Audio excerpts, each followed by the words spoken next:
నమస్తే అందరికీ, welcome to my channel. కష్టాలు దేవుడు ఇస్తాడా లేక మన కర్మ ఫలితమా? పూజ చేయకపోయినా మంచి మనిషి అయితే మోక్షం వస్తుందా? దేవుడు అందరికీ సమానమే అయితే కొందరికే ఎందుకు కష్టాలు వస్తాయి? అధర్మం జరుగుతుంటే దేవుడు ఎందుకు ఆపడం లేదు? భక్తి ముఖ్యమా లేక కర్మ ముఖ్యమా? దేవుడు మనల్ని పరీక్షిస్తాడా లేక మనమే మన జీవితాన్ని పరీక్షించుకుంటామా? వీటన్నిటికీ సమాధానం తెలియాలంటే వీడియోని ఎక్కడా స్కిప్ చేయకుండా చివరి వరకు చూడండి. కష్టాలు దేవుడు ఇస్తాడా లేక మన కర్మ ఫలితమా? మనకు కష్టం వచ్చినప్పుడు మొదట అడిగే ప్రశ్న ఇదే: నేనేం తప్పు చేశాను? దేవుడు నన్నెందుకు ఇలా పరీక్షిస్తున్నాడు అని.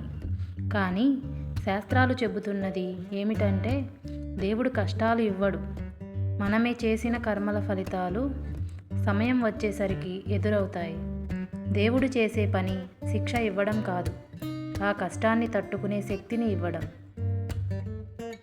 కష్టం వచ్చినప్పుడు దేవుణ్ణి నిందించకండి, మీ కర్మలను అర్థం చేసుకునే ప్రయత్నం చేయండి. పూజ చేయకపోయినా మంచి మనిషి అయితే మోక్షం వస్తుందా? చాలామందికి ఉన్న సందేహం ఇది. పూజలు చేయకపోయినా నేను ఎవరికీ హాని చేయను, అయితే నాకు మోక్షం రాదా అని ధర్మశాస్త్రం స్పష్టంగా చెబుతుంది. పూజ కన్నా ముఖ్యమైనది మన ప్రవర్తన. మంచి మనసు, సత్యం, దయ, సహాయం ఇవే నిజమైన పూజ. చేతితో దీపం వెలిగించకపోయినా హృదయంతో వెలిగే దీపమే దేవుడికి ఇష్టం.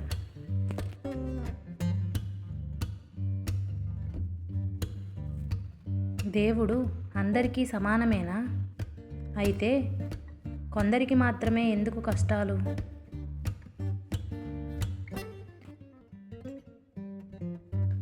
దేవుడు అందరికీ సమానమే, కానీ మన కర్మలు అందరికీ సమానం కావు. ఒకరు ఈ జన్మలో అనుభవిస్తున్న కష్టం గత జన్మ కర్మ ఫలితం కావచ్చు. దేవుడు ఎవరికి ప్రత్యేకంగా బాధ ఇవ్వడు. మన జీవిత కథను మనమే రాసుకున్నాం. దేవుడు న్యాయాధిపతి, కానీ కర్మలే తీర్పు రాసే న్యాయవాదుడు.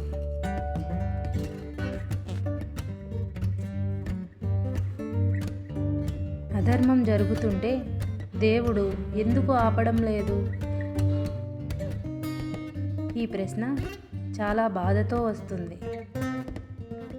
ఎదురుగా అన్యాయం జరుగుతుంటే దేవుడు చూస్తూ ఎందుకు ఊరుకుంటున్నాడు అని పురాణాలు చెబుతున్నాయి. దేవుడు వెంటనే శిక్ష ఇవ్వడు, ముందు అవకాశం ఇస్తాడు. మార్పు రాకపోతే కాలమే శిక్షగా మారుతుంది.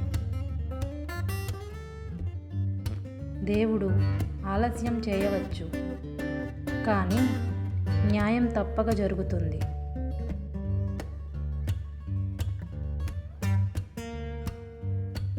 భక్తి ముఖ్యమా కర్మ ముఖ్యమా?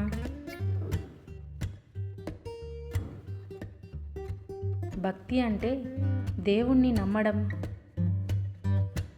కర్మ అంటే మన పనులు. ఈ రెండిటిలో ఏది ముఖ్యం అంటే శాస్త్రం చెబుతుంది రెండూ అవసరమే. భక్తి లేకుండా కర్మ అహంకారంగా మారుతుంది, కర్మ లేకుండా భక్తి మాటలకే పరిమితం అవుతుంది. భక్తి మనసును శుద్ధి చేస్తుంది, కర్మ జీవితాన్ని శుద్ధి చేస్తుంది. దేవుడు మనల్ని పరీక్షిస్తాడా లేక మన జీవితాన్ని మనమే పరీక్షించుకుంటున్నామా?